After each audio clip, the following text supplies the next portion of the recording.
en fait.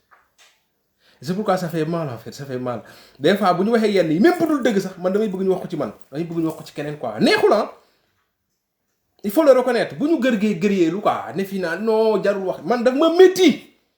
Il faut que mu leer quoi yi ñuy def nii man daf ma métti ba ci kanamu yàlla daf ma métti damay man du ma fen suma bopp damay shine. Yeah. Ousmane Sonko du suñu leader politique kese quoi gannaaw yàlla ak yonenti moom la ñu yaakaar pour mu redresser Sénégal quoi.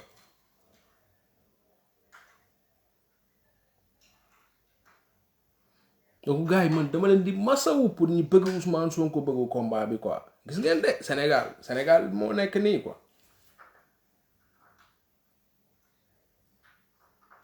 waxoon naa ko fi ma ne na gars yi muñ nañu préparer defar suñu xol yi dina métti de ak kuy bañ lu la métti dina métti. Parce que ñun du question de leader ñun dañu bëgg Ousmane Sonko dañu yaakaar Ousmane Sonko dañu ko gëm bu ñu fenante bu ñu naxante gars yi li ñuy def nii dafay métti dañuy gérer rek di ñaan yàlla nag mu may ñu xolu muñ quoi mu vraiment mu dëgëral xol yi quoi mais neexul ah ouais neexul ça fait mal ça fait mal. moo tax dama bëgg a commencer ci benn affaire di lancer un message à Ousmane Sonko di lancer un message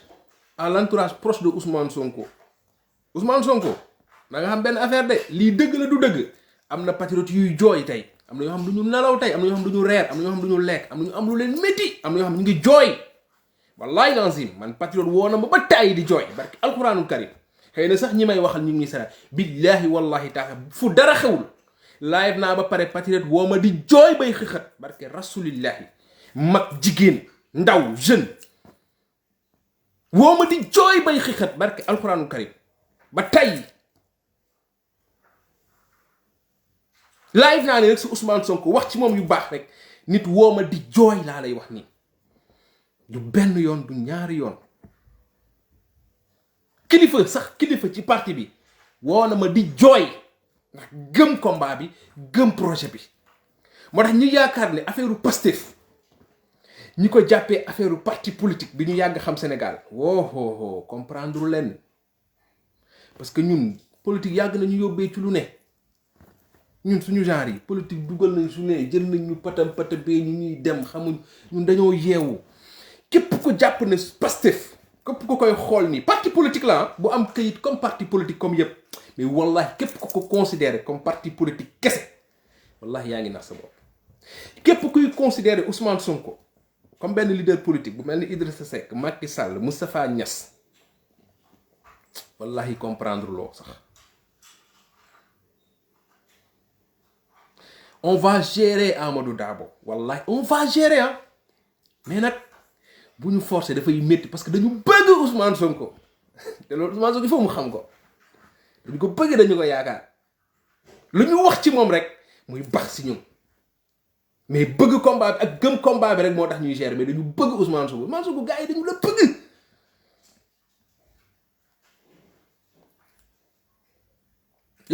dañu la yaakaar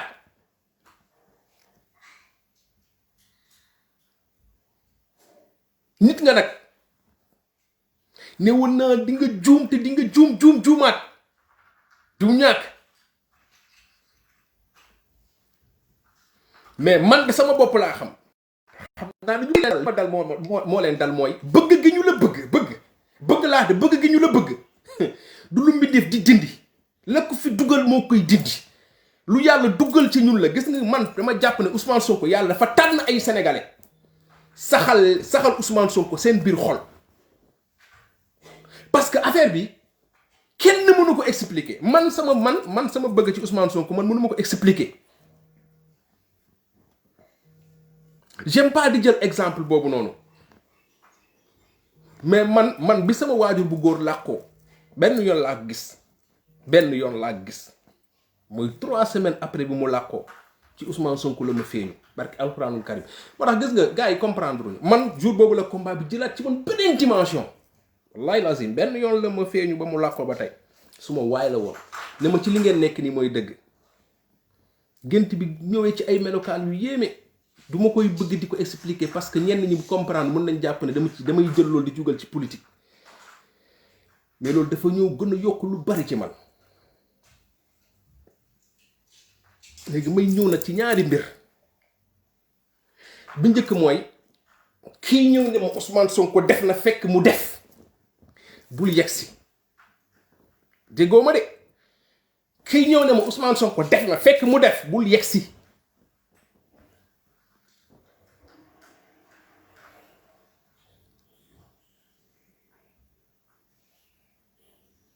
man dama ne woon Ousmane Sonko il a fini par me convaincre ci nit ki man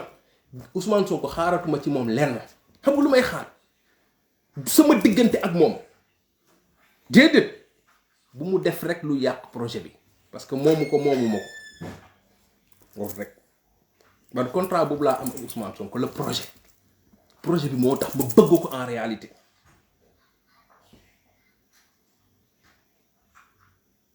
léegi nag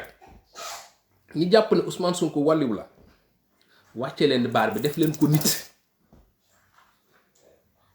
te xam ne dina juumaat mais Ousmane Sonko du juumu caaxaan Ousmane Sonko du juumu ñàkk fayda Ousmane Sonko du juumu téesante Ousmane Sonko même boo ko bëggul nangu woo ko nekkoo passif sa boo xoolee jëmm ji nga xam ne kii du kuy caaxaan du kuy fo mais boo waxee loolu kese dañuy ne dafa yomb nañu delloo ci xel yi quoi dama bëgg ñu delloo ci xel yi ñun patriotes yi ñu xam ne lii dina métti suñu xol mais daf ñuy defaraat te dafay defaraat Ousmane Sonko parce que xam lu gën a neex ci coow li ñu bokkul Pastef ñoom ñoo ñuy waxal ñoo xam duñu patriote ñoom ñoo ñuy waxal plateau boo toll journaliste animatrice ñoom ñoo ñuy waxal gëmuma ko la ñuy wax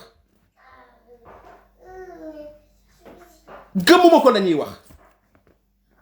kon nañu bàyyi ñun ñi ñu waxal ñu métti na mais nañu ko gérer ñu avancer mais ma bëgg a fàttali rek lenn du guléet du lu fi bees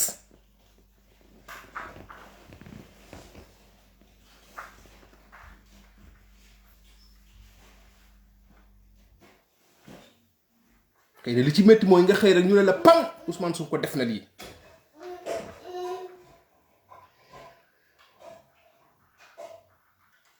tiiñal nañ fi leader lu gën a garaaw li ñu tiiñal ni Ousmane Sonko mu def buzz moo tax day métti parce que Ousmane Sonko bayre bi ko yàlla may ñun dinañ ko subir en fait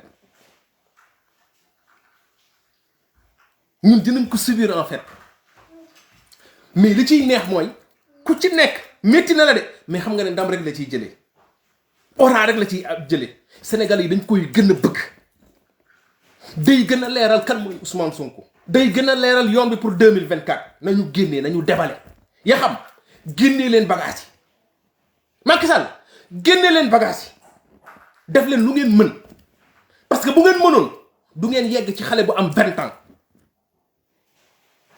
bu ngeen mënoon du ngeen jënd ay journaliste bu ngeen mënoon du ngeen jënd ay télé bu ngeen mënoon dëgg jour bi ngeen di utiliser doole coow li dafa war a jeex mais utiliser ngeen lépp mais dara yéen a ñàkk jom walla yéen a ñàkk jom Ousmane Sonko juddoo ci dëkk bi santul si santul Mbàkke santul Sall santul Wàdd un Sénégalais bu banal di leen def li mu dem di def Sénégalais yëpp jàkkaarloog yéen amul leen rusukaay di leen dum matin midi soir dañoo nekk ci dëkk bu doy waar rek Ousmane Sonko di subir li muy subir nii dañoo nekk ci dëkk bu doy waar rek journaliste yi di coow li ñuy coow nii ci Ousmane Sonko dañu nekk ci dëkk boo xamante ne nii lu mel nii warul woon sax jàll mais c'est parce que c'est Ousmane Sonko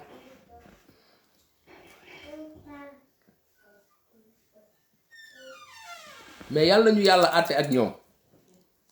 man gis nga si coow lii nii yàlla nañu yàlla àtte ak ñoom du déstabiliser Ousmane Sonko du ko def dara day tax nit ñi gën ko bëgg day tax ñi gën ko sopp parce que li tax ma ne ñii c'est ndeysaan ak ñoo cuune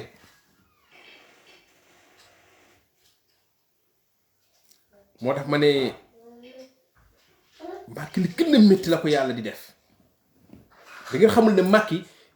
mu ngi subir lu yéeme lu gën a métti li muy def sénégalais yi moom mi ngi koy dund lu xolu sénégalais yi métti rek Ousmane Sonko mi ngi teg Macky Sall lu gën a métti xolam lu xolu sénégalais yi gën a métti rek Ousmane Sonko mi ngi toog waa APR lu gën a métti seen xol xam nga sénégalais yi sax li leen di métti dañ leen ko teg ki leen ko teg ñu mu ngi nii Macky Sall la mais c'est-à-dire li gën a métti mooy Macky Sall nekk ci dëkk bu tudd Sénégal yor pouvoir yëpp yàlla bindee ko mu punkal xam nga doole la xamul lu mu doon mais mu yor pouvoir yëpp nit ñi doon xaar Macky Sall di jël na nguur gi Ablaye Wade dina ko sonal Idrissa Seck dina ko sonal diw dina ko sonal mu jël Abdoulaye Wade def ko lim koy def jël doomam tëj kenn mënu ci dara Sénégal bu doon wax Abdoulaye Wade ku am doole la Abdoulaye Wade mel na ne le jël Khalifa Sall patam panangay puissant maire de Dakar tëj di bummi suul ndaanaan yépp lim naa ko keroog du ma ci ñëwaat yaakaar ne moom réew mi dem ba dugg Touba ñu ne ko sumil say dàll mu ne leen fétiche ñëw taxaw ne les marabouts sont des citoyens ordinaires joggati ñëpp tijji sëriñ si ñaan ko mu bañ ne moom mooy décider saa yu ko neexee lu ko neex lay def bu ko neexee yokk courant bu ko neexee wàññi bu ko neexee jàpp ku ko neex bu ko neexee tëj ku ko neex Sénégal ku ko neex ba ñëpp naan Macky mooy bummi yàlla yónni ko Ousmane Sonko jaarale ko ci parti bu ñu tuddee Pastef dooleel ko ak patriote mu tekk wicc Ousmane Sonko ñe ko réew mi moomu loo ko man Ousmane Sonko un simple fonctionnaire de l'État ku ñu xamul kuy papay Ousmane Sonko xamuñu ko ku yaay Ousmane Sonko xamuñu ko fu mu jógee on sait même pas il sort comme ça du néant politique de l'ordinaire en 2014 Ousmane Sonko ñëw taxaw ci kanamu sénégalais yi gars yi naan c'est un aventurier c'est le candidat des réseaux sociaux tey moo teree na la witt Macky Sall moo teree na la tout un pouvoir boo xam il a tout entre ses mains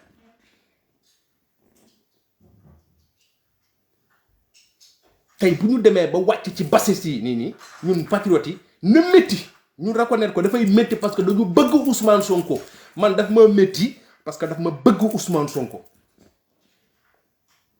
mais xam naa ne da koy defar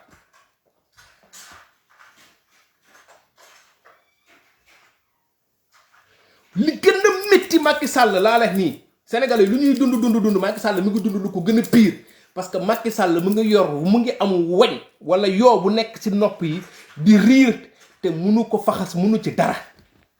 mu ngi toog ci palais bi gàddu biiram bu rëy bi toog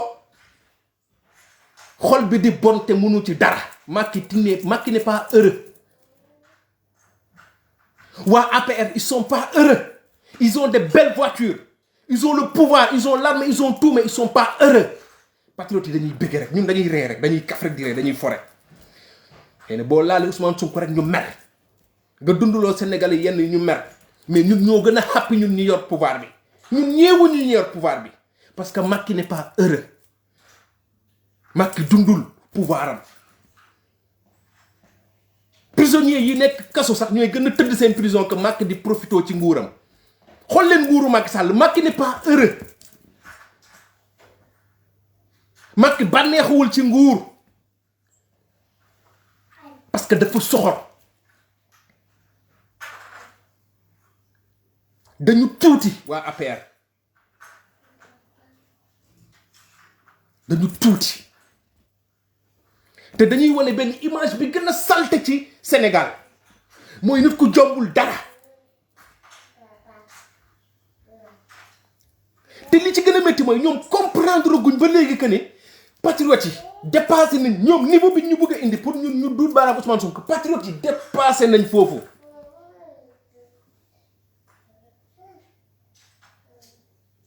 xaw ma kañ la ñuy yeewu kaa patriote yi dépassé nañ foofu.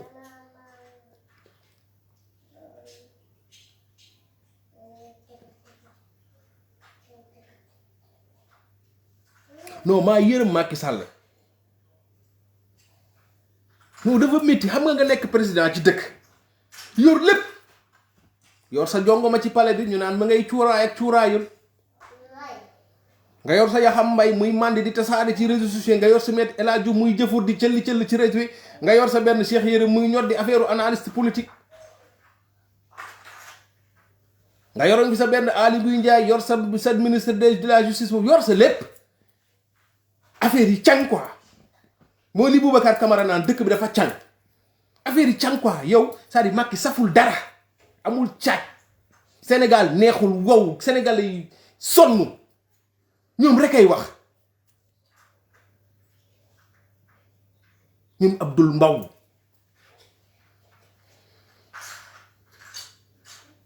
mais ils sont pas heureux parce qu'ils ne gouvernent pas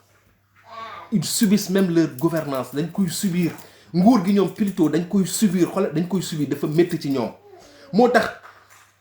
mënuñu def leneen lu dul lii Ousmane Sonko nag bu ngeen bëggee lu ko génnee ci xolu Sénégalais yi di ngeen natt fu gën a sori fii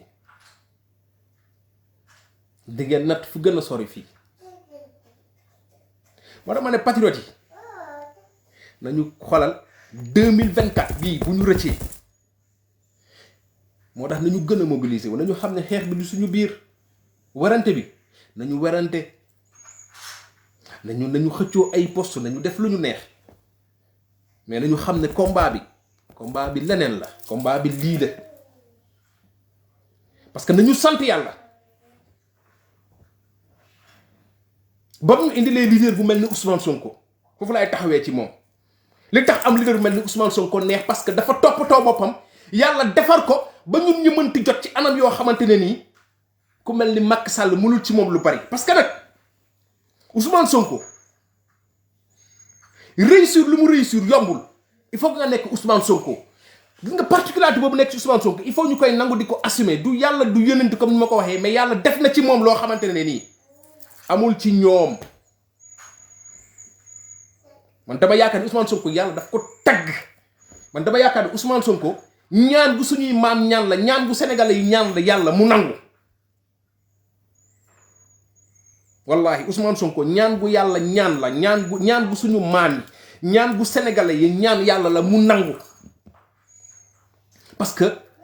non nekk Ousmane Sonko yombul day gars yi 15 ans dans l'administration 6 ans ngay opposé ak Macky Sall te di génn di wax nag teg ci di tëye ay dossiers di ci dóor muy dal pouvoir contre la presse contre la même yenn société civile yi contre la ngay tenir li lay tenir loo ñett la gëm yàlla gëm sa bopp ànd ak ay gor ci troisième bi laay terminer mooy patriote mais damay ñëw ci gëm yàlla bi Ousmane Sonko da nga koy xam ne kii nitu yàlla lu jullit la nitu yàlla jullit la su may jullit la rek c'est loo xam ne du chrétien du leneen maanaam jullit la mooy tey bu nekkoon catholique dañu koy ràññee ci catholique ya gën bu nekkee tey jullit dañ koy ràññee ci jullit ya gën parce que loolu nag moom mooy dëgg bëggul ñu koy wax mais dëgg la parce que ragal yàlla mooy tax gëm sa bopp parce que boo ragal yàlla gëmoo yàlla leneen ngay gis da ngay ragal gis nga nit boo gëmul yàlla ragaloo yàlla doo gëm sa bopp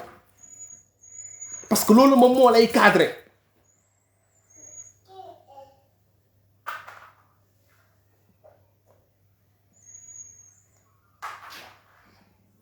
parce que li ñu xam Sénégal te politiciens xam nga moom mooy lan xamul tax ñu koy tiiñal lii pour sénégalais kii ko parce que xam nañ ñoom politiciens ce qu'ils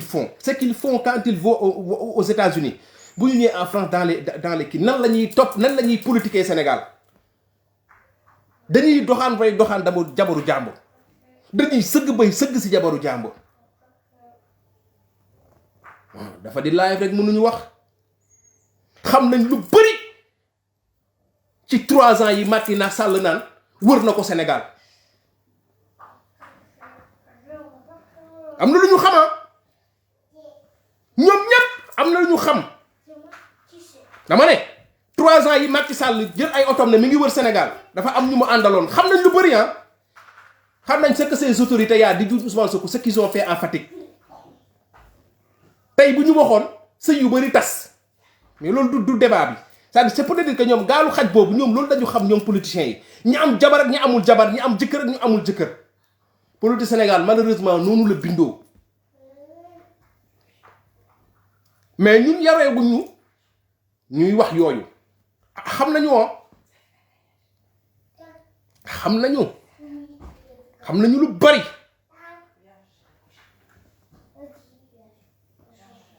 mais duñu leen fekk ci gaalu xaj boobu noonu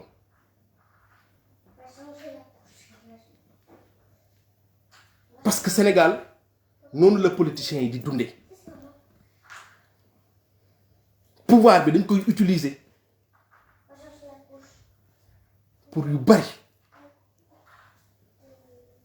pour yu bari mais xam la moo tax ku mel ni man ak yenn patron du ñu gëm loolu parce que Ousmane Sonko dafa wane ragal yàllam avant moo ñëw Ousmane Sonko dafa wane ragal yàllam avant moo dugg ci politique parce que fa mu doon liggéey ragal yàlla ma tax tey mu mun a toog jàmbaarloo Macky Sall di wax te kenn du ko ne dossier ngi nii moo tax ma ne ñun weesu nañ ci de Ousmane Sonko li mu def leen lépp lu muy def ëllëg dañuy jàpp ne erreur la même bu amee erreur la parce que wane na njàmbaaram ragal yàlla ak gëm boppam depuis 15 ans ak 6 ans yi mu def ci politique munoon a def lu ne parce que lépp lu waay yor wala am ko ci tur ci teraanga ci melokaan pour def ko kenn ëppale wu ko si ñoom te defu ko lan moo war a tax tey Ousmane Sonko di dugg ci yu ñàkk fayda ku doon dem toog ak ay entreprise qui pèse des milliards mu ne du ma laal du ma sax naan seen café soxlawu ma seen 50 francs ki nekkoon fa ñuy séddalee suuf si kër yi premier syndicat bi fa am jiite ko mënoon a am suuf fu ko neex ci Ndakaaru mu ne sama kër gii ma yor maa ngi koy fay ba ma paree moom kese laa am ba ma paree fay bi yàggul ay waay Samba ak moo mënoon a def te deful ngeen ñeen tey moom tey mu dem ba tey ñekk fayda dab ko muy def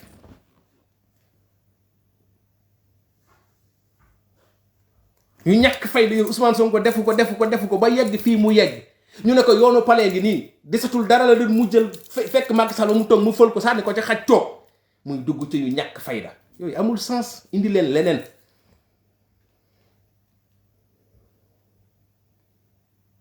muy gëm yàlla gëm sa bopp mais surtout nag muy patriote yi parce que gis nga Ousmane Sonko discours am bu gën a poignant bi muy wax dellu leen reportage bi mu def bi mu demee Casamance ci tool yi suñu grand Lamine Niang bi jot na média ñu dem def liggéey bu am solo ñu def interview ak moom bokk na ci discours am yi gën a parce que dafa wax ak ñun dellu leen ngeen fi muy toogee nii jóge ci tool yi di wax muy wax sa yaram daw mu naan moom bu gisee ñun ñii bëgg gi ñu ko bëgg loolu la bëgg a wax foofu bëgg gi ñu ko bëgg ak topp bi ñu ko topp te moom muy toog naan man Ousmane Sonko lan laa defal yàlla lu ma defal ñii man ba may jóg sa xalaatu moon li yëpp dina am ba ma toll fii mu ñuy promettre ne du mës a def tey loo xamante ñun dinañ ko ci xeeb wala dinañ ci rus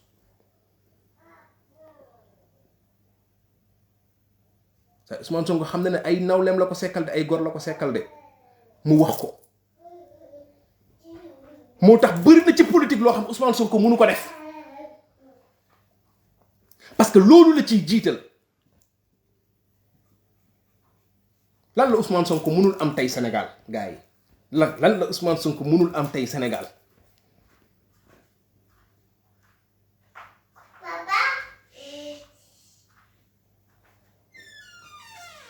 ci wàll bu ne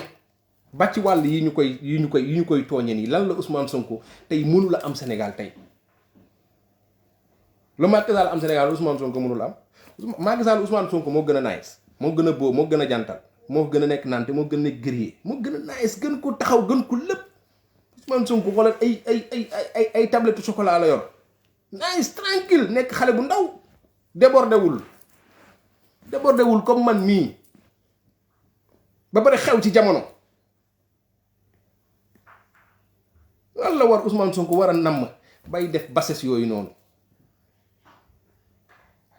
mu am contrat boo xam Ousmane Sonko dafa ne daf ko signé ak ñun dellu leen ci discours bi ñun la waxal ne am c'est-à-dire gis nga Ousmane Sonko du politicien sax ndeysaan moo tax nañu koy ñaanal yàlla aussi yàlla sàmm ko rek yàlla dëgëral ko quoi ñun xam nga lu ñu war a ñaanal Ousmane Sonko yàlla ko yàlla may gudd fan ak wér wallahi kuy julli ku ne Ousmane Sonko ñaanal ko gudd fan ak wér wallahi c'est le gars qu'il nous faut bu ngeen gisee ni système bi di def nii nga xam ne ñi jeexal nañ seeni bal sama waa ji wàccee na leen bu yàgg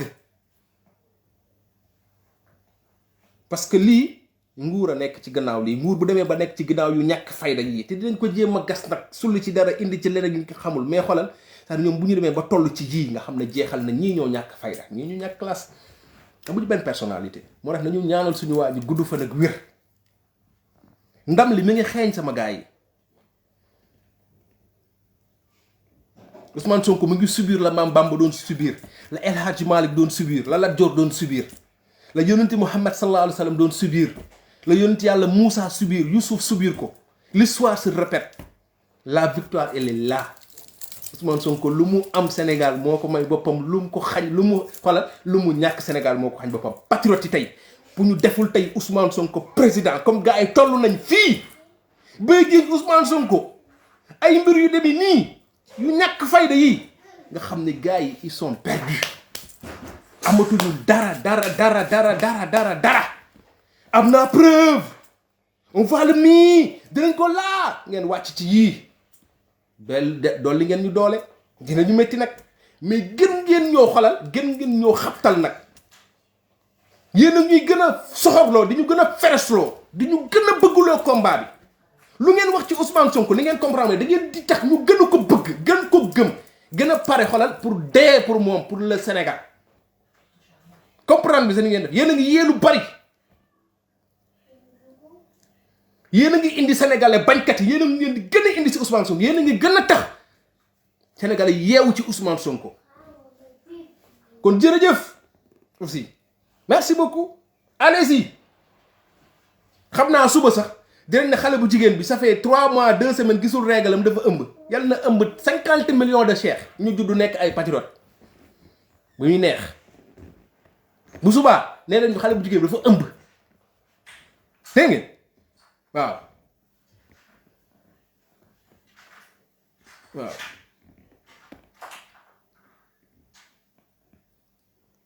léegi Ousmane Sonko day violé Bassirou Diomaye agresseur la El Malick sàcc la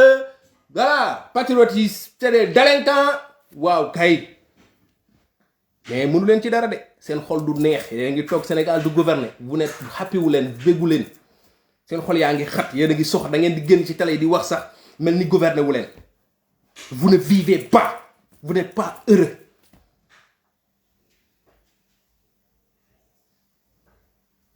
Macky Sall t'es pas heureux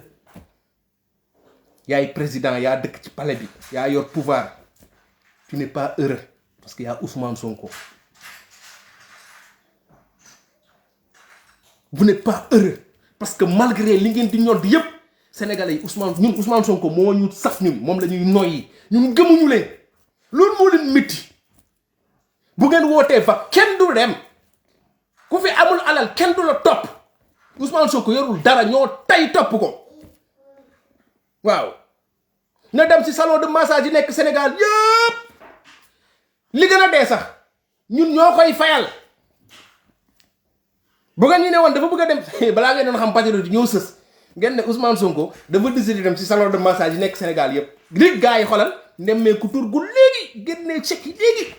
euro yi di daw franc CFA bi di daw ñu fayal ko lépp mu massé wu ba tranquille 2024 ñu teg ko ci palais bi xanaa lii neex na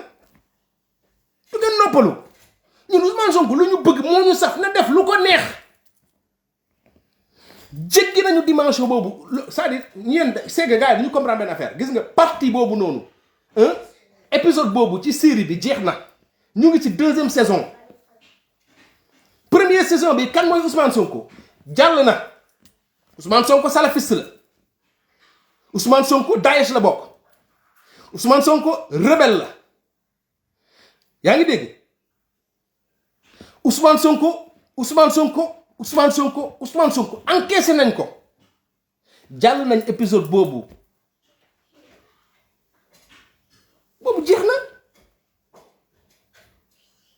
épisode boobu jeex na ñun ñu ngi ci beneen épisode yéen a ngi woon ci épisode nan ngeen di génnee Ousmane Sonko épisode boobu noonu la tudd première bi nan ngeen di génnee Ousmane Sonko ci xolu patriote yi épisode boobu jeex na da ngeen sinon bu ngeen di yeewu boobu béy wéy na muus deuxième épisode bi mooy nan léegi nañuy dugalee Ousmane Sonko ci yeneen xolu Sénégalais yi ñun foofu la ñu nekk de foofu la ñu nekk nan la ñuy léegi ñun suñu xol dugg na ba pare dootul génn Ousmane Sonko moom ci xol bu baax bu mu dugg waxuma xolu artificiel de wala xol bu ñu monté de xol bu baax bu mu dugg bu ne c'est fini. léegi épisode boobu il faut ngeen comprendre affaire jeex na ñun dara mënatul génnee Ousmane Sonko suñu xol ak suñu xel dañu ko bëgg ba dof moo tax bu ko dof lu ñëw rek mu métti ñu mais ñu encaissé ko xam ne boo bëggee noonu la léegi deuxième phase bi yi ñëw nii mooy ñun lan la ñuy def ba dugal Ousmane Sonko ci yeneen xolu sénégalais yi yéen ñu ciy jàppale lu bari nag parce que nit woo na ma barke dee ma ne ma met El Hadji moo tax ma dugg ci Ousmane Sonko donc Adji Sarr xaw ma Adja Sarr jërëjëf yàlla la yàlla fay parce que di nga dugalaat yeneen jigéen say morom yu am 20 ans ci jéppi gi ñu lay jéppi ak xeeb gi ñu lay xeeb yéen ñi nekk ci gannaaw xale bu jigéen boobu 20 ans bi jërë ngeen jëf dana leen yàlla fay seen xol parce que di ngeen tax sénégalais yi gën a gëstu Ousmane Sonko sénégalais yi gën ko bëgg sénégalais yi gën ko xam ne kii moo ne ci dëgg sénégalais yi gën leen a xeeb gën leen a doyadal ngir yàlla rek ngir yàlla ñu ngi topp tey la lan xaw ma xale bu jigéen bi topp leen ko bu baax fii ak 3 mois xam nga lii laay war a suul indi leen ñu ëmb bi 3 mois man 3 mois laa xam indi leen ñu ëmb bi lii laay war a suul rek indi leen ñu ëmb bi te bu leen ko fi indi ay ëmb benn bébé kii ay chefu ñaari nit ak ñett na doon ëmb bu rëy ñàkk jom bay bëgg a dee dépassé nañ foofu ñun naka la ñuy dugalee xolu Ousmane Sonko ci xolu sénégalais te yéen ci jàpp lu bare xam nga da nga ne Ousmane Sonko bari ko ci mbartal la puus mu dem ñàkk puus mu dem te gëmu leen ko ñun dañuy massifier ngeen di massifier Ousmane Sonko double levier la am dafa am ay patriotes yoo xam ne ñuy puus muy dem ñoom ñuy puus muy dem te xam nga lan moo leen dal gis nga mu ngi mel ni sa yaay temps yu xale sa temps yu booy bu la sa yaay yónnee dëwlin ci boutique bi nga dem jënd ñu xam nga dañ ko doon def ci mbuus da ngay ñëw gaa yi bi jël kii bi defal la ko ci mbuus ngay foog mbuus bi ba mbuus bi toj dëwlin bi di roogalaat sa munoo ci dara looloo dal gars yi fi mu toll nii affaire bi toj na affaire baa ngi roogalaat seen loxo munuñ ci dara dañoo jaaxle dañoo jommi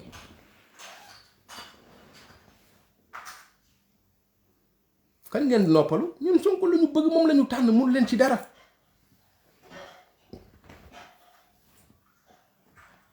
waaw donc patriote yi du yomb day métti ñu gérer ko man de métti na ma trop waaw métti na ma trop ba ci kanamu yàlla mais nag noonu la waaw loolu nag moom ànd ak Ousmane Sonko nag looloo ci nekk waaw man je préfère may dégg yi sax que may dégg leneen et puis ñun problème bi mooy genre situation bii bu amee naka lañ koy transformer pour mu nekk gain ci ñun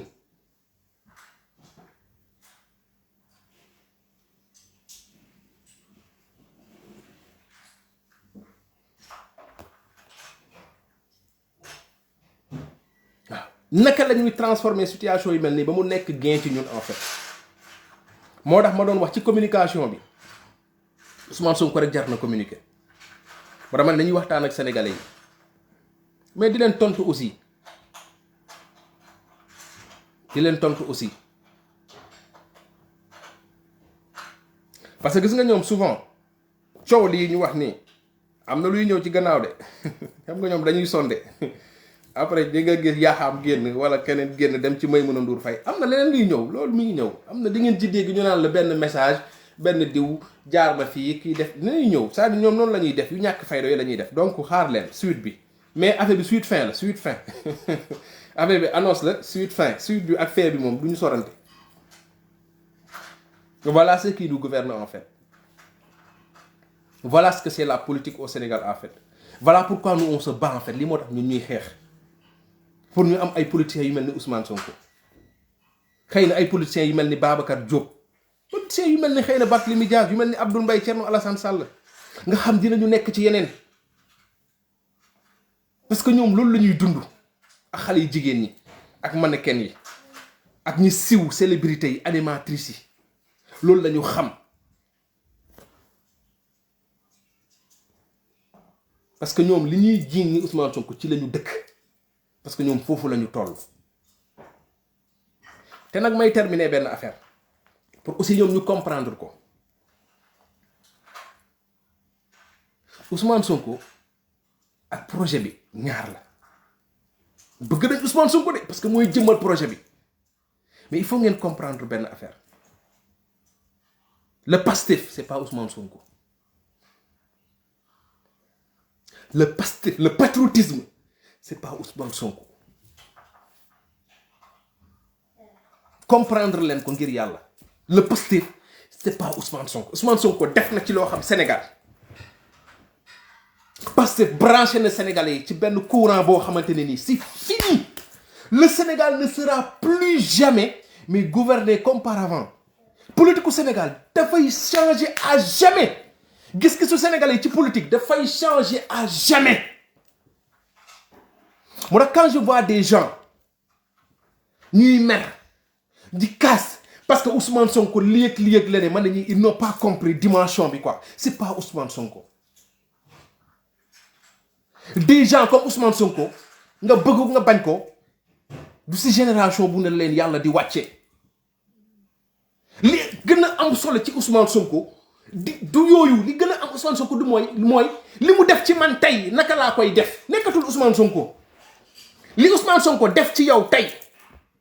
li Ousmane Sonko yee ci yow tey nga war ko yee ci say doom war ko yee ci sa yaay ak keneen looloo am solo nekkatul Ousmane Sonko dafa jaar ci Ousmane Sonko yonent Muhammad sallallahu alayhi wa sallam anamu tey dem na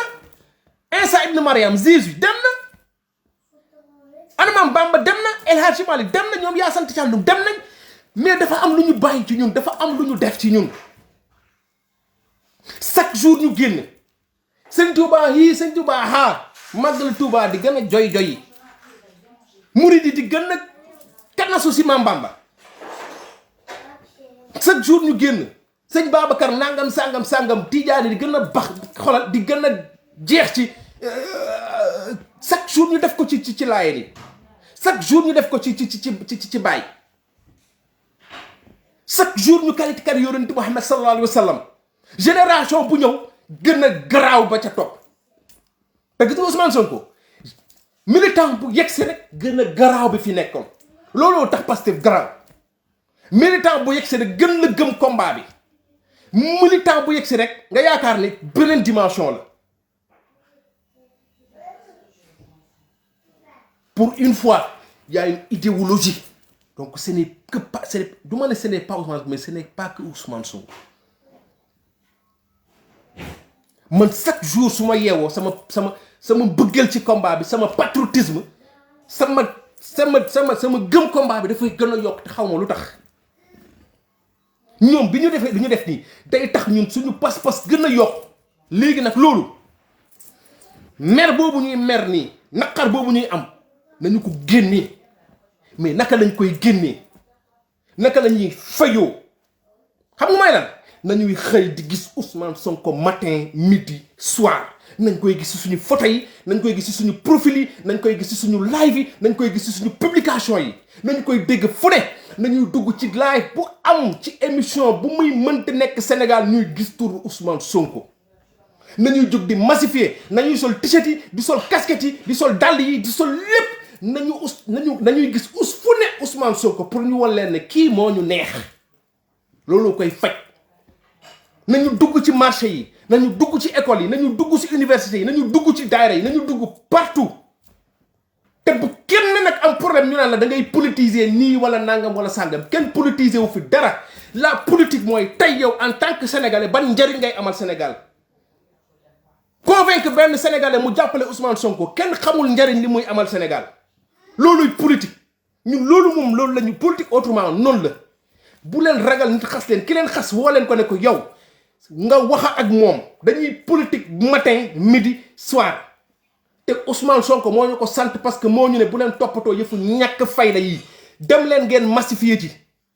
dem leen ngeen politique la ñuy wax mais politique au vrai sens noble du terme dem wax ak sénégalais yi nag Ousmane Sonko di fës fu ne waaw ku mën a def affiche taf ko sa buntu kër sa taf ko sa buntu kër noonu lañ leen di fayoo waaw ñoom ñu yor pouvoir yor lépp ils sont anonymes sénégalais yi bëgguñu leen amuñu cafka amuñu caaj amuñu dara noonu la ñuy fayoo naqar bi nekk si ñun noonu lañ koy génnee xam nga mooy lan waaw kay tey laa ko gën a bëgg du daa biiral tey laa ko gën a bëgg du daa ëmb Ousmane Sonko daa ëmb tey laa ko gën a bëgg dafa sàcc tey laa ko gën a bëgg tey la ma gën a neex tey laa koy gën a jàppale tey laa koy gën a laaybal tey laay gën a sol t-shirtam tey laay gën a participer tey laay gën a joxe bokk naa 2 bi tey laay gën a jox Ousmane Sonko xaalis pour mu jël réew mi tey laay gën a jox Ousmane Sonko xaalis pour mu dem defi ay massage na dem defi ay massage ba mu ko neex président boo sentiree ay coono sa yaram demal fu la neex tu es un sénégalais comme tout le monde yow nëbbatuwoo xanaa ñuy ragal dara dal la mais nëbbatuwoo boo sentiree sa yaram mu ngi métti demal ci fa nga sentir ne fa ngay fajoo bu dee massage la nga dem massé wu ba mu saf sàpp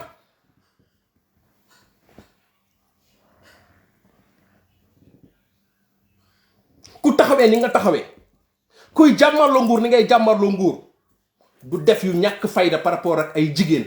par rapport ak njabootam par rapport ak ay jabaram loolu dépassé nañ ko pendant 6 ans yaa ngi taxaw renseignements généraux yi nekk Sénégal fenkat yi nekk Sénégal politiciens yu bon yi nekk Sénégal kilifa yu bon yi nekk Sénégal lu tax lu ne ñu koy wut pour teg ko sa der ku am yenn jafe-jafe yi doo mel noonu ak suñu nguur yi Ousmane Sonko ba ngay dugg si Pastef ñu bëgg la ko jox nga bañ ñu bëgg la ko jox nga bañ ñuy waxtaan ak yow ñaari fan pour nga jël Pastef ba nga nangoo dafa am loo wax say ñoñ danga leen ne képp ku parewul ci combat bii ñu jëm nii parce que man xam naa fi ñu jëm képp ku parewul wax ko fii képp koo xam da ngay traîner ay casserole maanaam képp koo xamante ne nii dafa am ay gàkk-gàkk yu nekk sa der wax ko fii wala bàyyil parce que fa ñu jëm xamoon nga fa nga jëm donc préparé wu nga gars yi Ousmane Sonko xëyu rek songu combat bi ñii ay waxu dof la ñuy wax waaye ñii comprendre ñu sax suñu waa ji kenn du moom dafa pare yàlla dimbale ko toppatoo ko ba ñu jot ci moo tax fii la ñu ko teg Ousmane Sonko yenn melokaan yi bu ko amoon waxatuñ ko parce que ñun ñu ko topp ñàkk ñu fayda ku mel ni man dama topp Ousmane Sonko pour defaru la tax ma tànn ko pour defaru maa ko xam man maa ko tippoo maa ko gis mu neex ma topp ko joxuma dara maa ko bëgg topp ko pour mu defar mu may defar saa su ne ma ciy defaru chaque jour mu may gën a def un patriote loolu ngeen comprendrewul kon noppalu leen gënati ngeen ñoo yokku sañ-sañ gënati ngeen ñoo wan ne Ousmane Sonko mooy waa ji gënati ngeen ñoo wan ne amu leen dara ci waa ji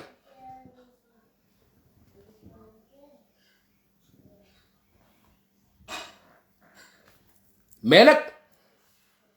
dañ leen di artu de Ousmane Sonko du Khalifa Sall Ousmane Sonko du Karim Wade léegi naa fi ci affaire 94 milliards yi ngeen naan Ousmane Sonko bi ko juge bi di bëgg a woo dafa daw Casamance Ousmane Sonko soxlawul muy dem Casamance Ousmane Sonko wallahi soxlawul muy dem Casamance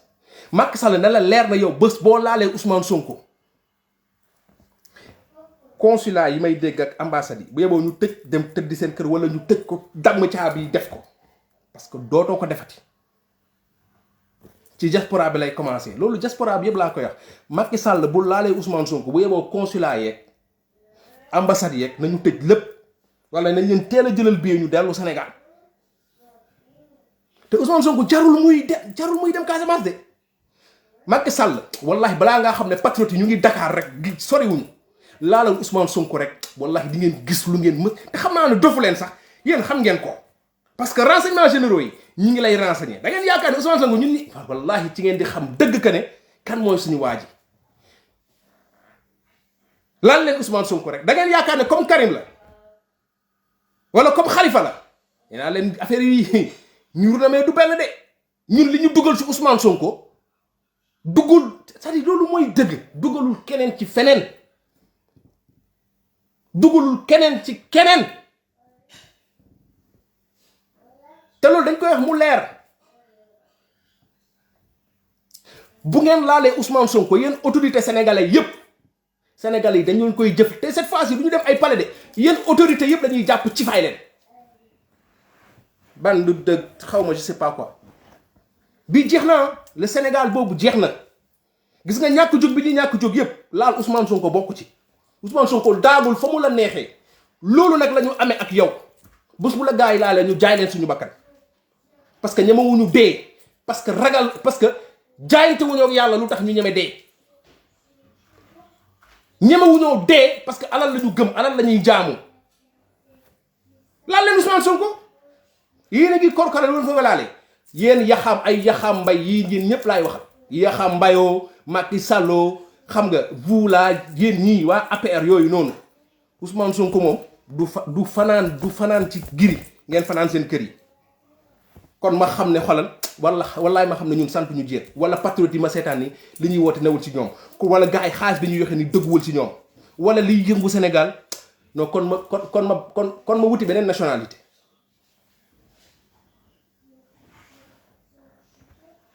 moo tax Ousmane Sonko bul am lenn looy ragal wallahi ay gor nga ko sekkal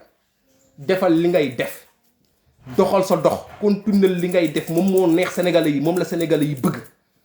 bul déglu mandikat yi bul déglu sàcc yi bul déglu lekkatu riibaay yi bul déglu ñi nga xamante ni waxuma la 15 ans mais 6 mois la ñuy def ci nguuru Sénégal baax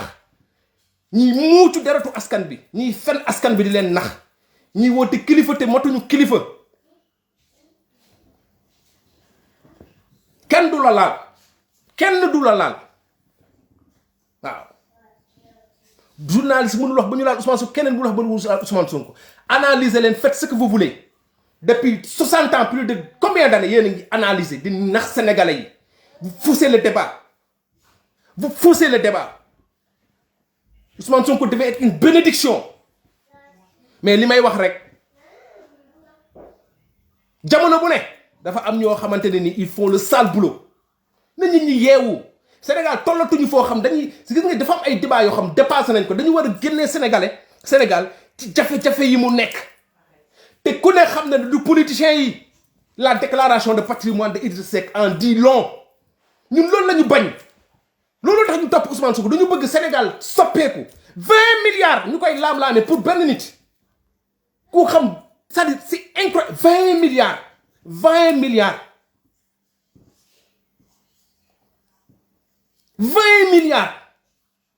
nan la ko nit mën a yoree Sénégal nan la ko Idrissa Seck mën a liggéeyee Sénégal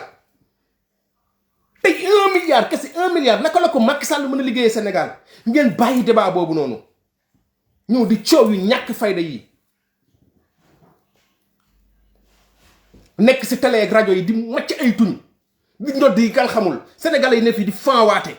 du ngeen yeewu kañ ngeen di yeewu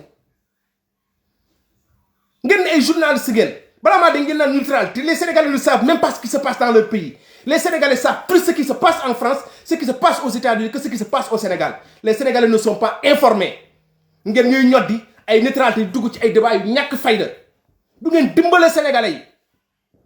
ngeen di def ay promotion mel ni Sénégal amul journaliste Cheikh Yérim mooy journaliste Mout Bane mooy journaliste Madiambal Diagne mooy journaliste ana ngeen ana borom xam-xam yi Sénégal ana ñuy génn ni Ismaïla Madior Fall tais-toi ferme ta grande gueule yaa ngi tas Sénégal ana ay naataangoom li Ousmane Sonko di def envers Macky Sall ana ñu ko war a def envers Ismaïla Madior Fall ana ñu ko war a def envers Cheikh Yérim Seck ku génn wax dëgg ngeen tam ko dëmm Adama Gaye génn nekk journaliste di kase ñu tam ko dëmm jaxase ko ak Sénégal yi génnee ko isolé ko dàq ko ñu toog bëgg ñu sonal ne booy bu ñu wax booy bu ñu nangam sangam ci dëkk boobu la ñu nekk nit ñi xool seen diggante ak seen yàlla ñu nekk ci benn jeu de fenante vous invitez des gens qui pèsent des millions des milliards alors que y a 10 ans ci gannaaw amuñu woon dara ngeen bëgg a ñëw ne Sénégalais yi sàcc yooyu dama leen di teg ak nit ñi pour ñu waxtaan ñuy équilibré di naxante di dox ci bopp sénégalais yi. Mame Mbaye Niang dem ak 29 milliards keneen dem ak milliards keneen dem ak milliards keneen dem ak milliards le dossier des 94 milliards t'as l'impression que du xaalisu sénégalais yi xaalisu Ousmane Sonko la. Tant les journalistes parlent ñoom ils se rendent même pas compte que Mamour Diallo ñoom seen bopp dafa saru seen kaw ñu ne fi di jouer ay jeu de neutralité ay jeu de machin alors que seen responsabilité mooy wax dëgg leeral lan mooy profit lan mooy seen rôle. lan mooy seen rôle je le dis je le répète et je persiste problème mu Sénégal média yi la média yi ñoom ñooy problème mu Sénégal média yi ñu lu Macky Sall teg Sénégalais yi média yi ñoo ko may des fois ñu génn fii di dal lu Macky Sall di ñodd yu kenn xamul du dëgg faites votre temps de boulot quoi def leen seen liggéey. Macky Sall Abdoulaye Wade moo ko ëpp xel fuuf ëpp ko fit fuuf ëpp ko xam-xam fuuf la téye woon Abdoulaye Wade xam ngeen ko. Macky mënul def Sénégal lu Abdoulaye Wade deful Macky ban xam-xam ban génie politique Macky boo ko gisee biiram bu rek la xam yu duuf mais xam nga ne kii amul xam-xam kii benn waaye dox la rek ba daj ci nguur gi moo tax mu téye ko téye boo xamante ne nii pour moom bu ko ñàkkee rek jeex na àdduna fii la yam. ngeen bëgg ñu jaay dem nañ ba Sénégal ñu bëgg a gëmloo Sénégalais que ne Macky Sall moo gën a nekk génie politique Abdoulaye Wade parce que jël na Benno Bokk Yaakaar téye ko pendant des années boo dajalee ay vieux yoo xamante nii des ay nit yu tekkiwul dara yu mel ni Moustapha Niasse ak ñoom seen téye leen ci nguur jox leen ay privilèges mais kan kii gagne dans tout ça entre Macky Sall ak Moustapha Niasse kii gagne kii perd qu'est-ce qu'il a à perdre Moustapha Niasse fi ko Macky Sall teg ban poids politique la Moustapha Niasse am ba méritoo toog fi mu toog kii gagne kii perd. ngeen bëgg ñu jaay Macky Sall lu mu fi am ji bind na livre force ñu Macky Sall force bëgg a force Macky Sall Macky amul xam-xam parce que alxuraanu karim man mii Macky ëpp ma xam-xam Macky ëppul kenn fii xam-xam ci ñu muy seetaan Macky ban xam-xam Macky bu loon président buy wax kenn du ko déglu tegal leen ñu télé benn émission benn débat bu Macky Sall def avant moo nekk président boo xam da ngay téy sa gémmiñ ban teg leen ko tegal leen ñu télé wala rajo émission bu Macky Sall def contribution bu Macky Sall def apport benn plus bu Macky Sall def ñu jaay ñu ko forcé ñu ko Macky amul xam-xam Macky boo ko xoolee xam ne kii këx la boo xoolee Macky xam ne kii këx la ñu jaay ñu ko ay génie politique machin génie politique ci tëj dóor duma sànni lacrymogène saaga def lu la neex ànd ak ay buraaco yoo xamante tekkiwuñu dara jël dëkk bi tas ko yàqu ko jël tubaab yi ñëw caxat-caxatee suñu dëkk bi ay délinquants yu mel ni Franck Timis ñu leen tudd Sénégal ay dossier dul jeex journalistes yi suñu problème au Sénégal c'est les médias man nag bokkuma ci ñi ragal tiiñal média ku gis nen na ngi waaw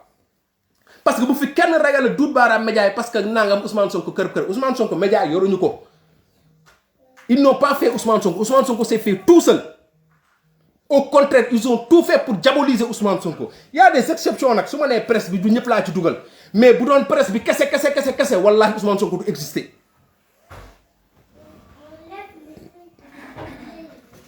suñu problème au Sénégal c'est la presse nañu bàyyi suñu marabu yi ñuy bëgg a sonal fii naan marabu yi nañ jóg nañ nangam marabu yi c'est des marabouts on est dans un état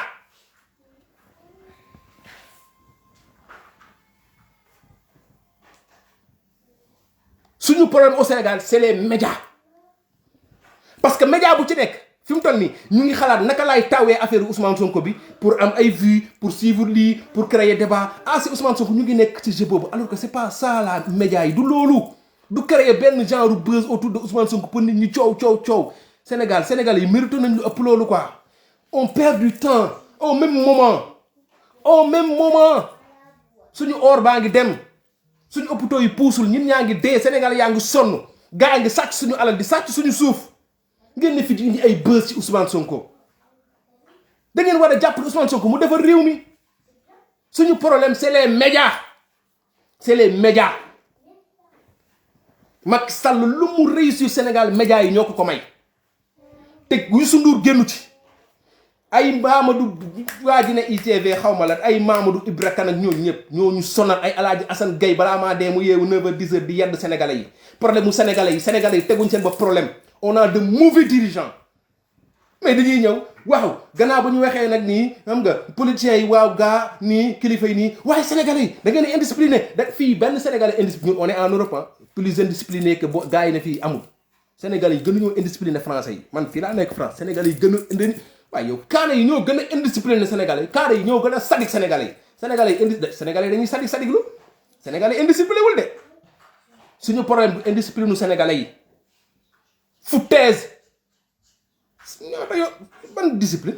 lan lu indiscipline moo wane moo feeñ Sénégal parce que xëy nañ benn jour benn borom taxi jaar ci benn xawma lan wala benn borom sareet dugg fii ñu def ko buzz wala benn accident am waa ji amul permis ñu ne sénégalais yi mais arrêtez sénégalais ils ne sont pas indisciplinés au contraire sax sénégalais yi dañu yaru ñun dem nañ dëkk yu bëri fii Europe dem nañ fa dëkk yu bëri Sénégal lañ nekkoon dem nañ dëkk yu bëri les sénégalais ne sont pas indisciplinés suñu autorités ñoo indisciplinés ñoo bon fii ils ont des autorités yu responsables ñan ngay amee autorités yu dóor ay milliards nga ne fi naan les sénégalais sont indisciplinés jàkkaarloog ay autorités yu sàcc ay milliards chaque jour ngeen invité leen si tali yi à tout dóoral kenn liggéeyu ci alal bi mu am ngeen toog nekk ci kaw sénégalais yi ngeen toog fi nekk ci sénégalais bu def lii def laa sénégalais yi couvre-feu bii nañu respecter les sénégalais doivent respecter le couvre-feu mais dites aux mais assemblée nationale nag Macky Sall nag suñu ministres yi nag suñu juges yi nag ok les sénégalais doivent respecter le couvre-feu les sénégalais dañu réew les sénégalais dañu war a vacciner wu sénégalais yi xamuñ seen bopp dañu nangam dañu sii dañu saa foutez la paix aux sénégalais may leen sénégalais yi jàmm suñu nguur yi ñoo bon suñu autorité bon suñu kilifa yi bon ñeme yàlla ay ñu bon lañ moo tax dañuy dee comme ay kaña kenn du fi dund 100 ans ci yéen waaw fi ngeen di ngeen dund di ngeen nekk jugóor di ngeen dee bàyyi fi Sénégal ñun ñëpp kenn du fi éternel ngeen nekk si télé yi nekk si rajo yi war a yee sénégalais yi war a wax sénégalais yi dëgg war a Macky Sall dëgg ngeen ne fi di relativiser dañu bëgg a rey ak Ousmane Sonko te Ousmane Sonko joxu leen ko dara salaire député ba ngeen koy jox sa da koo séddale waat sénégalais yi toog ne soxlawuma ko ngeen bëgg ñu sonal ak Ousmane Sonko suñu problème au Sénégal c'est les médias may leen sénégalais yi jàmm may leen suñu kilifa yi diine yi jàmm combat bi du combat wu kilifa diine yi médias yi dañu def seen rôle ana contre pouvoir yi ngeen bëgg fi tëb justice tëb fi médias yi bëgg a dal bëgg a boole sénégalais yi ak sëriñ si bëgg a boole sénégalais ak opposant ça veut dire quoi ça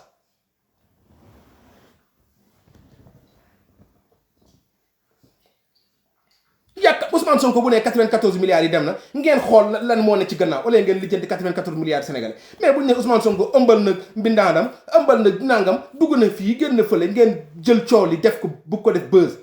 ba pare ngeen bëgg nit ñi respecté leen bëgguñu ko forcer man je respecte pas les médias du Sénégal respecté wu ma leen respecté na ay quelques journalistes ñoom xoolal ni leen isolé ay Pape Alé Sénégal mooy dëkk boo xam doo comprendre Adama Gaye sànni nañ ko ci xaj Pape Djibril Fall ñu teg ko TFM pour mu décor pour ñu ne waa TFM Pape Djibril Fall mi ngi fa day kaas ci gannaaw ñuy dóor sénégalais yi seen TV moom fu leen ngelaw fekk rek yóbbaale leen faruñu fenn ku buggaan jotee ñu joteeg moom bu buggaan joteeg Macky ñu dem fa bu buggaan joteeg Ousmane Sonko ñu joteeg kii bu kii demee fële Omar Faye kenn xamul fu muy teg tànkam bu teyee mu ne mooy leeral askan bi bu subaa mu ne mooy leeral Bougane bu gannaaw suba mu ne mooy leeral Senelec bu gannaawaat suba mu ne mooy leeral Abdoulaye Wade kenn xamul fu muy teg tànkam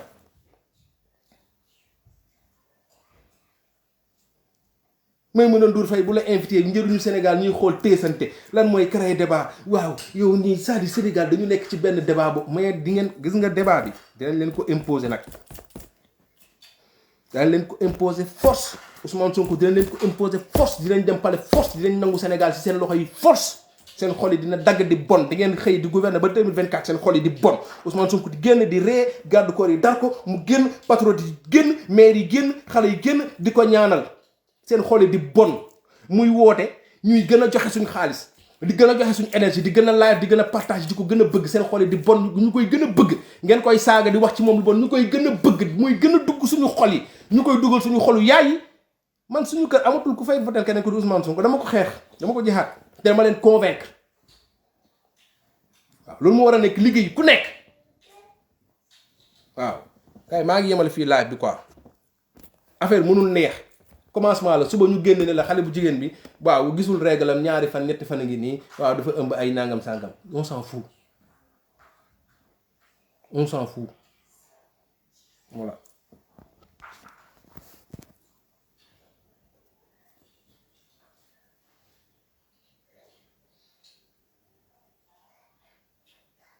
wala ñenn ñi peut-être dañu yaakaar ne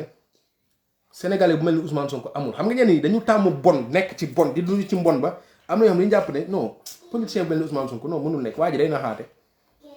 même ñenn sénégalais ah non lii mënul nekk waa ji day naxaate nit ku mel ni amul am na yoo xam sénégalais yoo xam noonu lañ mel waaw am na ñoo xam noonu lañ mel non ku mel ni lii gars yi booy yi li ñuy wax ci non waa ji da leen booy gars yi booy seen waa ji da leen di tax de yooyu lañ ñuy wax de non ku mel ni Ousmane Sonko amul waa ji nekk Sénégal dund fa màggee fa juddoo fa def li muy def nëbbatuwul réerul demul fenn Ousmane Sonko lan la def lu Ousmane Sonko daaraam nëbbuwul man loolu ma yëm ci Ousmane Sonko en fait Ousmane Sonko gis nga bu ñu jëloon fi mu jaar ci 6 ans yi ñu ne léegi da ngeen di def kii ñuy yebbi ñu ne Me El Hadji Diouf nag mooy jiit nag rang bi moom bu ñu ne Ousmane Sonko fi mu dugg ba yegg si fii dañ leen fay jaaral politiciens yëpp rek ñu yàbbi Abdou Mbow moom xam naa balaa moo yegg si ci ligne de dem kii bi dafa lay daan ay Abdou Mbow ñoom kii Me El Hadji Diouf moom day dugg rek de kenn du jàll ci ñoom examen nii kenn du jàll ci ñoom politiciens yi ñu yàgg xam ni kenn du jàll ci ñoom ay dañu jàmm waay waaw léegi nag bu ko defee affaire bi nag du xool mun nañ ci wax ni mais li ma wax rek gars yi nañu xool li génn ak déclaration wu Ousmane Sonko li génn mooy encore une fois Ousmane Sonko nii la mel waxati ne mu métti ñu léegi métti ba mu ñu métti nañu ko génne transformé ko à xeexukaay def ko arme gannaaw bu ñu ko defee arme nag objectif bi lan la mooy li Ousmane Sonko génn continuer leen massifier continuer leen wax ak sénégalais yi continuer leen politique bi continuer leen def di rappeler benn affaire ñi mën a bokk ci bokk naa 2 bi dem leen bokk comprendre nga boo duggee biir bokk naa 2 bi ku ko mën a dugal fii nag ma ko dugalal ci bu dee am na ko am lien bi c'est très simple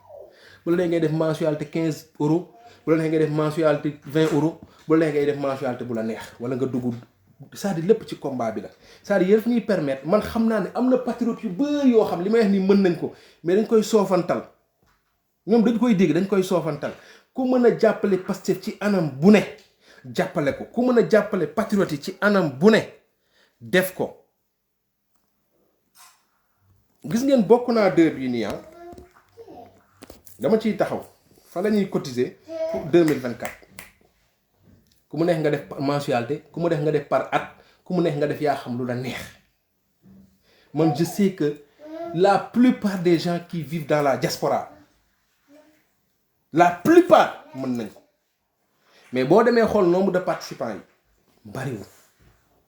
loolu yëpp ci xeex bi la bokk waxuma ko mënul man da xam naa ne am nañu man je connais beaucoup de gens qui le peuvent mais du question de bëgguñu ko sax mais c'est-à-dire détail am na ñoo xam bu ñu wootee ni dañuy ñëw def mais nekkuñu ci détail yu dem def c'est-à-dire gis nga xeex bi course de fond la parce que tey dina difficile nit xëy tey génnee benn 500 euros wala 1000 euros mais imaginez tey 15 euros par mois ba 2024 vous imaginez c'est combien te doo ko yëg doo ko sentir pour ñu bari 20 euros par mois c'est-à-dire doo ko yëg doo ko sentir fii ba 2024 mais tey boo bëggoon génnee 1000 boo bu ñu demoon ba 2024 ñu ne la génneel 500 euros wala génneel 200 euros day compliqué souvent mën na métti man loolu moom diaspora bi laa koy sas waaw foofu dafa war a exploser c'est que yooyu mooy bonal gars yi xeex bi loolu la ñun dañu yor loo xam nga Macky Sall yorul suñu weccat ñun dañuy xëy dem di door waar ñu ñuy fay ay euros Macky Sall mënul loolu ñun ñooy jël xolal ñun ñooy jël mu neex nga dem dugal sa benn 15 euros mu neex seen xol di bon dañ koy gis dañuy dugg ci bokk naa 2 bi di xool évolution bi fii la yem lii ak lii ci ne gis nga nu muy gën a bare seen xol yi di gën a bon nu muy gën a bare seen xol yi di gën a bon parce que du xaalis bi mais dafay wane ñu seen li ñun c'est-à-dire benn day wane lu Ousmane Sonko am te amuñu ko maqaama bu Ousmane Sonko am te amuñu ko te day wane waale ñun fi ñu toll ci Ousmane Sonko parce que nit Sénégalais jël alalam di ko jox politicien la ñenn ñi mënul comprendre léegi imagine Macky Sall moom bu toogee danaan mais attends bu xoolee gars yi bu xoolee waa APR xool leen ñuy coow di rëy di mu naan mais ñii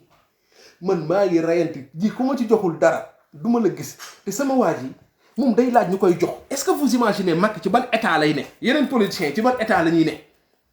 am na ñoo xamante ni bu ñu gisee patriote di defal Ousmane Sonko dañuy rus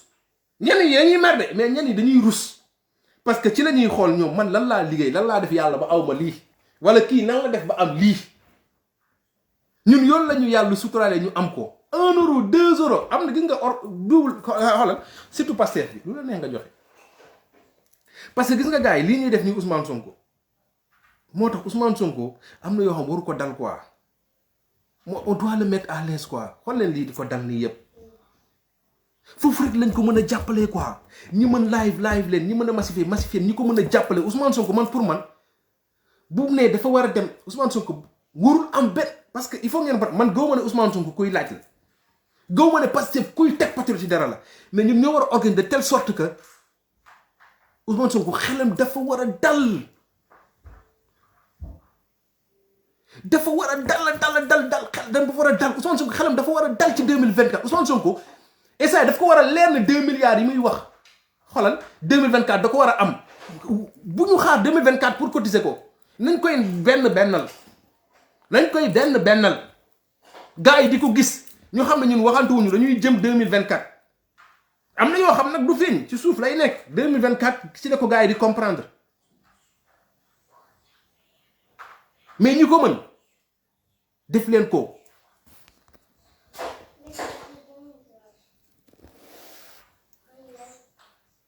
nañu gën a farlu ci xeex bi ñi ko mënul massifier leen gën leen a farlu gën leen a dem jege cellules yi section yi bëri na ñu naan awma carte ok mais gars yi bu leen ko teg ñi nga war a defar carte yi yombul parti opposition la gis nga ñi war a defar carte yi c'est des pères de famille c'est des mères de famille c'est des responsables comme ñun ñëpp ñuy jël seeni temps pour dem defar carte pour dem kii ñëw di xaar nit ñi ñëw jëndi carte c'est-à-dire c'est un militant comme ñun moom dafa jël responsabilité rek parce que il faut mu am ñu ci jàpp bu ñu jàpp ne ñun fay ñu leen gars yi fayeeku wuñu ci loolu ñuy def bu kenn xaar ne woowuñu ma ki la war a woo fayoo ko pour mu woo la engagement bi nga engagé wu moom moo tax mu dem def loolu bul xaar mu woo la bul xaar dem laajte cellule bi yéen bureau bi lu ngeen bëgg lu ngeen soxla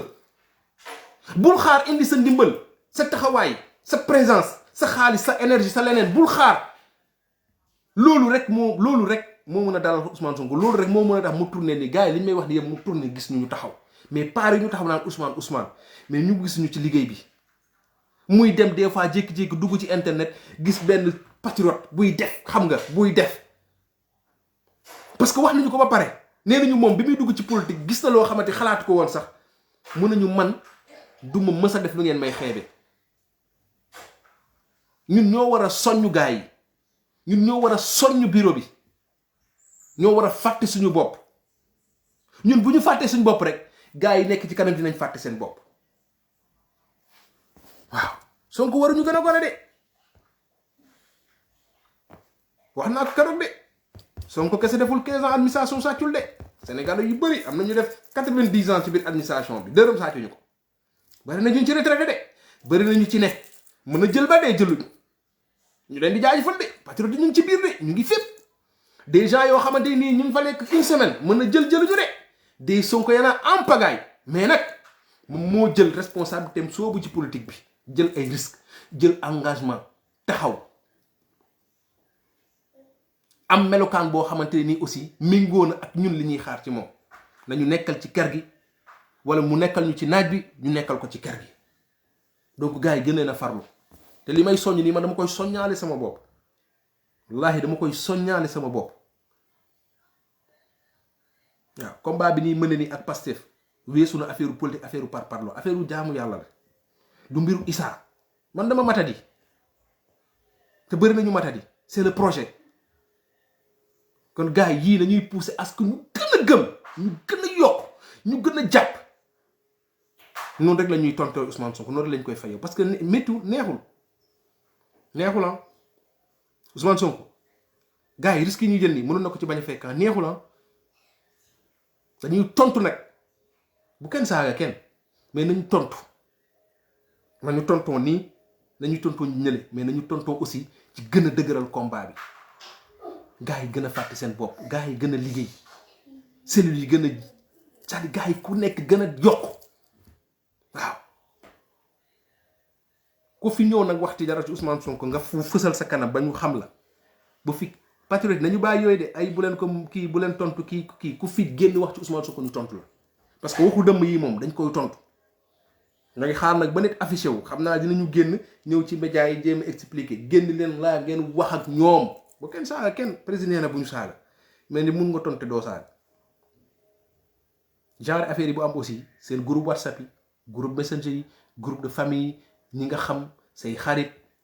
fépp foo xam rek wax ji mën na fa yegg yàq rek bul xaar kenn bul xaar Issa Laye bul xaar Ousmane Sonko génn yow neel man de lan laa mën xaaral ma woo sama yaay kat wax nañ léegi nii gis nga de léegi nii xaaral ma woo sama frère bi diw ak diw xaaral ma woo sama cousin bi nekk Koupentoum waa mais jàmbaar xaaral ma woo sama camarade promotion de classe bi nekk Thiaroye waa mais jàmbaar gis nga de waaw gis nga nangam sangam kërëb loolu la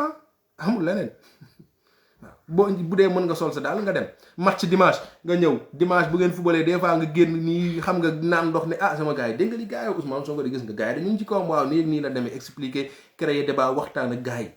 ñi nga xam comprendre nga bàyyi mu giif nga bàyyi ba ñu jar na nga bàyyi ko mu ñibbi këram nga def sangu ba set dem këram ne ko saa yi dañu ngi doon waxtaan ci lii mais dama bëggoon ñu yeggal suñu waxtaan léegi nii affaire bi nii la demee nga waxtaan ak moom te aussi